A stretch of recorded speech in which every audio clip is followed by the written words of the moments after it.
မင်္ဂလာပါတပည့်တို့ဒီနေ့ဆရာပို့ချမှာတော့ grade 12 chemistry ရဲ့ quotient program တွေကိုပြန်ပြီးတော့စူးစီးပြီးတော့ပြောပြပေးသွားမှာဖြစ်ပါတယ်အဲ့တော့ဆရာအခန်းတစ်ခန်းချင်းစီအလိုက်လိုအပ်တာတွေကိုcourse တစ်ခုလုံးဆရာသင်ပြီးပါပြီ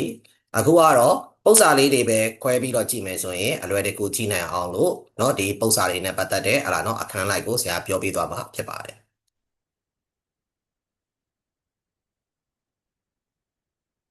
ကဲတော့ chapter 1ပေါ့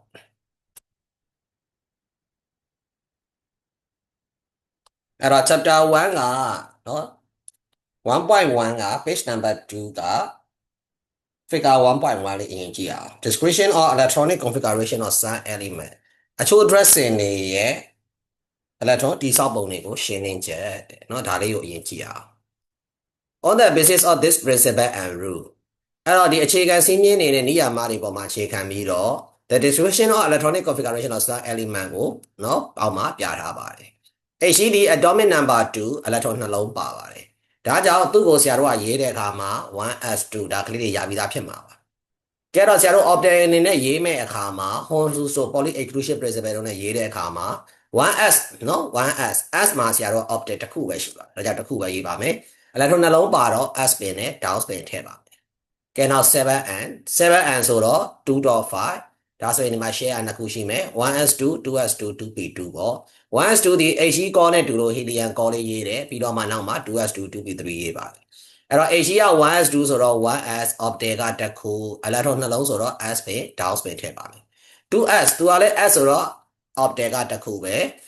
s မှာ electron နှလုံးပါလို့ s spin down spin ရေးပါမယ် 2p3 2p ဆိုတော့ optic က3ခုရှိပါမယ် electron 3လုံးပါတော့ဆရာတို့က s spin 3နေရာလုံးမှာရေးပါမယ်ဒီမှာလာပြီးတော့ s spin down spin ရေးပြီးမှဒီမှာ s spin ရေးလို့မရပါဘူးဒီမှာရှိတဲ့တနေရာ object တစ်ခုစီမှာ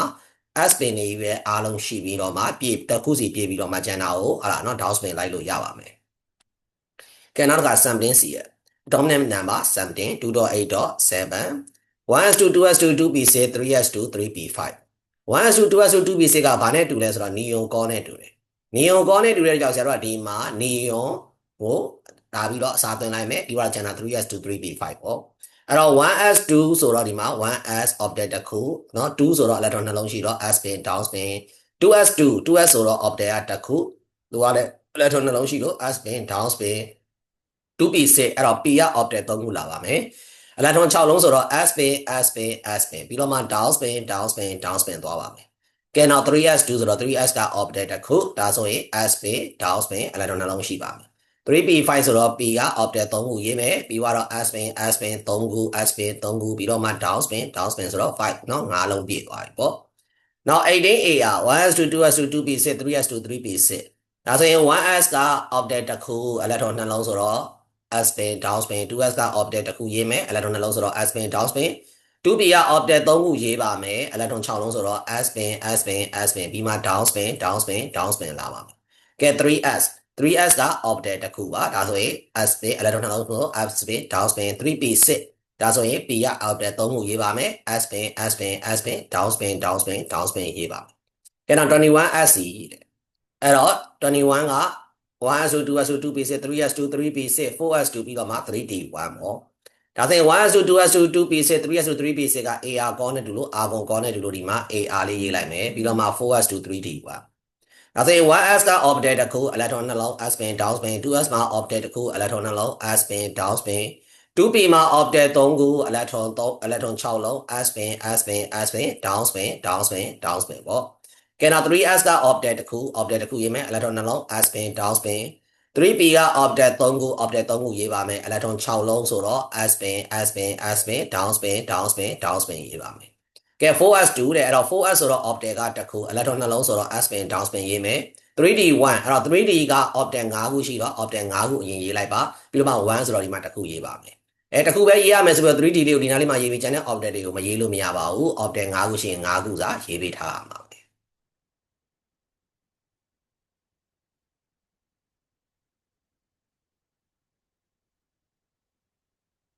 ဟုတ်ပြီအဲ့တော့1.1ရဲ့ review question လေးကိုသွားရအောင်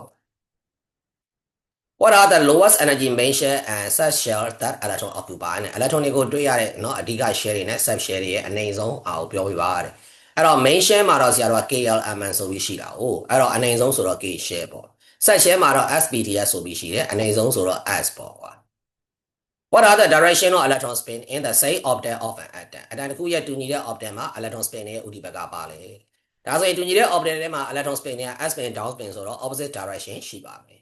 The direction of electron spin in the same object of an atom တွေကတော့ opposite direction ရှိပါမယ်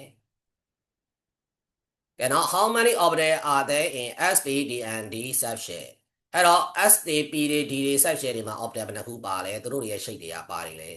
အဲ့တော့ S မှာ ကလေးတွေသိပြီးသားပါ S မှာ object ကတစ်ခုเนาะသူရဲ့ shape ကတော့ spherical shape ရှိတယ် P မှာ object က3ခုသူရဲ့ shape ကတော့ double shape ရှိမယ်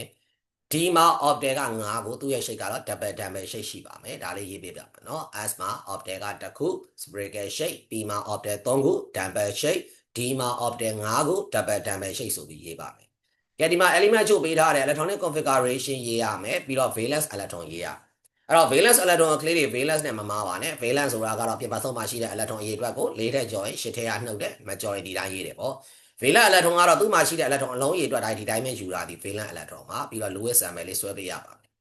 ကဲ 13AS ဆိုတော့ 2.8.3 1s2 2s2 2p6 3s2 3p1 ပေါ့ valence electron ဆိုတော့အပြည့်မဆုံး share ကိုကြည့်ပါမယ်အပြည့်မဆုံး share က3ဒီမှာ electron က2လုံးဒီမှာ1လုံးဆိုတော့3လုံးရှိတော့ valence electron 3ပေါ့ကဲအောက်ကလေးစကြည့်မယ် 1s2 2s2 2p6 3s2 3p3 ကဲ 16s ဆိုတော့ 1s2 2s2 2p6 3s2 3p4 ပေါ့ 90k ကြတော့ 1s2 2s2 2p6 3s2 3p6 ပြီးတော့ 4s1 ပေါ့ကွာကဲ 35p ရကြတော့ 1s2 2s2 2p6 3s2 3p6 4s2 မှာအလုံး20လာ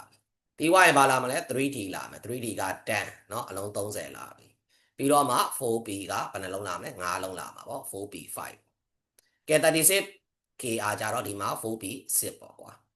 အဲ့တော့ valence electron ဆိုတော့အပြည့်မဆုံး share ကိုပဲကြည့်ပါပါเนาะဒီမှာကတော့ပြဿနာမရှိသေးဘူး3လုံး3ကဲဒီမှာကပြပုံကတက် share ဆိုတော့ဒီမှာပါတာ electron က5လုံးဆိုတော့ valence electron 5လုံးကဲဒီမှာလည်းတက် share ပဲเนาะ electron က6လုံး valence electron 6လုံးကဲဒီမှာတော့ 4 share ပါလာတော့ 4 share ဟာကိုရေးပါမယ်ဒီမှာ1ဆိုတော့တစ်လုံးပေါ့ကဲဒီမှာတတိထားပါဟုတ်လားနောက်က 4p5 လေးပဲရေးလို့မရပါဘူးဒီကရှေ့က4ပါတဲ့ဟာအကုန်ရေးပါမယ်အဲ့တော့အပြင်မှာ3 share ဒီ4ဖြစ်တဲ့အတွက်ကြောင့်ဒီမှာ electron က2လုံးဒီမှာ5လုံးဆိုတော့9လုံးရှိပါမယ်ဒီမှာလည်း2လုံး6လုံးဆိုတော့8လုံးရှိပါမယ်ဒါလေးတစ်ခုတတိထားပါမယ်အဲ့တော့ Lewis sample ကတော့သူရဲ့ valence electron တွေကိုဆရာတို့ကထည့်မှာ AM မှာအပြင်မှာဆုံး electron 3လုံးဆိုတော့ electron 3လုံးရေးလိုက်မယ်အပေါ်အောက်ဘယ်ညာရက်4မျက်နှာကကြိုက်တဲ့နေရာမှာ3လုံးရေးချမယ်ကဲ5လုံးဆိုတော့ကြိုက်တဲ့နေရာမှာ4လုံးရေးချပိုတဲ့တစ်လုံးကိုကြိုက်တဲ့နေရာမှာသွားပြီးတစ်လုံးသွားကတ်လို့ရပါတယ်ကဲ6လုံးဆိုတော့4လုံးရေးမယ်ပြီးတော့ကျန်တဲ့နှလုံးကြိုက်တဲ့2နေရာမှာရေးပါမယ်တစ်လုံးနဲ့ဆိုတော့ဒီမှာတစ်လုံးရေးပါမယ်9လုံးဆိုတော့ဆရာတို့ကရက်4မျက်နှာမှာတစ်လုံးစီရင်ဖြည့်မယ်ပြီးတော့မှကျန်တဲ့3လုံးကိုကျန်တဲ့3မျက်နှာကြိုက်တဲ့3မျက်နှာမှာထည့်လို့ရပါတယ်10လုံးဆိုတော့သူကတော့အပြည့်ပေါ့ကဲဒါ Lewis sample လေးပါကလေးတွေရမယ်လို့မျှော်လင့်ပါတယ်ကဲnow what is meant by the electronegativity of an element နဲ့ address တစ်ခုရဲ့เนาะ electronegativity လက်စစ်တမတတိဆိုတာပါလေတဲ့ electronegativity of an element address တစ်ခုရဲ့လက်စစ်တမတတိဆိုတာက is ဖြစ်ပါတယ် measure of the ability of an atom တစ်ခုရဲ့အစွမ်းကိုတိုင်းတာတာဖြစ်ပါတယ် to try the share electron to its set ဝေများတဲ့ electron တွေကိုသူကိုယ်တိုင် atom တွေကနေပြီးတော့ဆွဲဖို့เนาะဆွဲနိုင်စွမ်းရှိတဲ့အားကိုတိုင်းတာတာဒီအဲ့ element ရဲ့ electronegativity လက်စစ်တမတတိဖြစ်ပါတယ်What does the types of chemical bonding depend on နဲ့ chemical bonding တွေကဘယ်ပေါ်မှာဘယ်မျိုးဆိုင်ပေါ်မှာမူတည်တာလဲတဲ့เนาะ element တွေပေါ်မှာမူတည်ပါတယ် metal လား non metal လားဆိုတဲ့ပေါ်မှာမူတည်ပါတယ် The types of chemical bonding တွေ depend on the types of element dressing မျိုးစားပေါ်မှာမူတည်ပါတယ် that is ဆိုလိုတာက metal သတ္တုလား non metal သတ္တုမဟုတ်တဲ့ dressing လားဆိုတဲ့ပေါ်မှာမူတည်ပါတယ်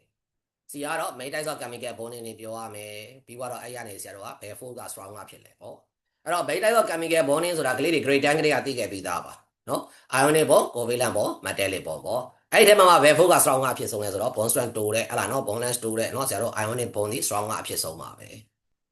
အဲ့တော့ the main types of chemical bonding တွေကတော့ ionic bond နဲ့ covalent bond နဲ့ metallic bond တို့ဖြစ်ကြတယ်ဒီထဲမှာအတူဆုံးဖြစ်တဲ့ ionic bond က strong ကဖြစ်ပါမယ်နောက် intermolecular force တွေပြောပါဆိုတော့ intermolecular force တွေကဘာတွေရှိလဲ van der Waals force နဲ့ hydrogen bond နဲ့ရှိမှာပေါ့အဲ့တော့ van der Waals force မှာဘာတွေပါလဲเนาะ ion dipole interaction dipole dipole interaction နဲ့ linear dispersion force တွေပါပါမယ်အဲ့တော့ intermolecular force တွေကတော့ hydrogen bond နဲ့ van der Waals force တွေဖြစ်တယ် van der Waals force တွေမှာ ion dipole interaction dipole dipole interaction နဲ့ linear dispersion force ဆိုပြီးတော့ပါပါတယ်ကဲဟုတ်ပြီဒါဆိုရင် ဆရာကနေပို့ချတဲ့ grade 12 chemistry စနစ်သစ်ဓာတုဗေဒရဲ့ဟလာနော် question and problem နော်ပုံစံတွေရဲ့နော် chapter 1 episode 1ကတော့ဒီလောက်ပါပဲကြည့်ရှုပေးတဲ့သူအားလုံးကိုကျေးဇူးတင်ပါတယ်